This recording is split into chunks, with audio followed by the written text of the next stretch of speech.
So when I was 18 years old, I went skydiving for the very first time, and this was in Ohio, and it was this was before they had tandem jumping and somebody on your back guiding you down, and I had to jump with a static line, like a rope attached to the airplane floor, and the whole thing was shoddy. The airplane was held together with like duct tape and chains. It was really hysterical, and the minute I kind of let go of the plane and jumped out of the plane, I flew out of my body. My consciousness was like 25 feet away, and I was staring back at my body.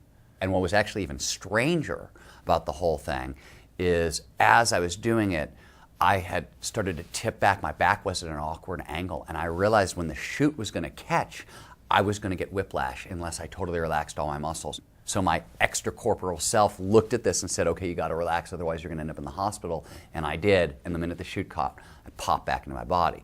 So what the hell is going on there, right? Out-of-body experiences are mystical experiences. Now, they're also fairly common mystical experiences. If you put out-of-body and near-death experiences together, and we've now discovered out-of-body experiences tend to lead into near-death experiences, but if you sort of lump them as a category, according to Gallup, 10 to 20% of all Americans have had this experience. So it's very common, right? 1 out of 5 of us have had this experience, yet it's very, very mystical.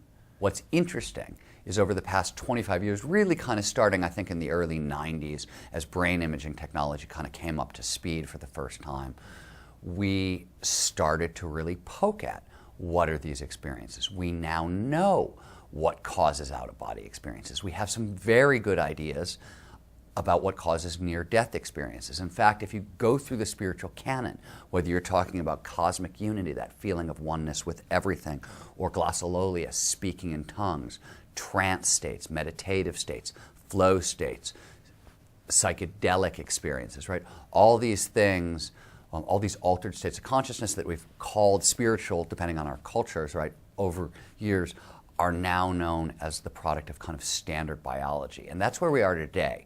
And that's really interesting. But let's consider Michael Persinger's work, right? He's a neuroscientist at Laurentian University. He invented something called the so-called God helmet. Now, the God helmet directs a weak electromagnetic pulse, basically creates a weak electromagnetic field around the right temporal lobe. Now, the right temporal lobe is actually one of the things that causes out-of-body experiences. If you stimulate it, if it becomes hyperactive, it can dislocate the self. So over 1,000 people have worn Michael Persinger's God helmet, right? 80% of them report feeling a sensed presence in the room, the feeling that there's something or someone, a god, a demon, an angel, a ghost in the room with them. Other people have reported out-of-body experiences. A couple people have reported nothing at all, but as a general rule, most people experience something. So that's technology that's here today. It already exists. There are versions of that technology that are available to consumers. You can get online and you can buy, I think it's called the Shakti something. You can buy a version of the God helmet, right? Where it gets really strange is Persinger is trying to incorporate the God helmet into virtual reality technologies, possibly inside of a game.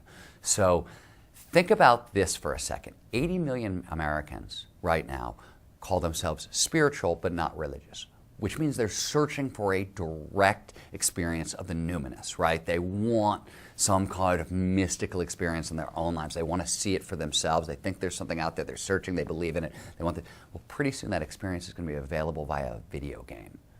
And once again, that changes everything, right? These are the most sacred, rare experiences in the history of the world. And if you think about it, right, if you think about what the God helmet produces, which is a feeling of a ghost or a god in the room, all of our religions basically begin with somebody bumping into a god, right?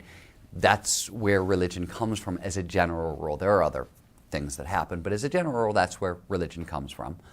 Well, pretty soon that very experience, right, the very foundational experiences that has birthed all or most of the world's religion is going to be available to anybody at scale.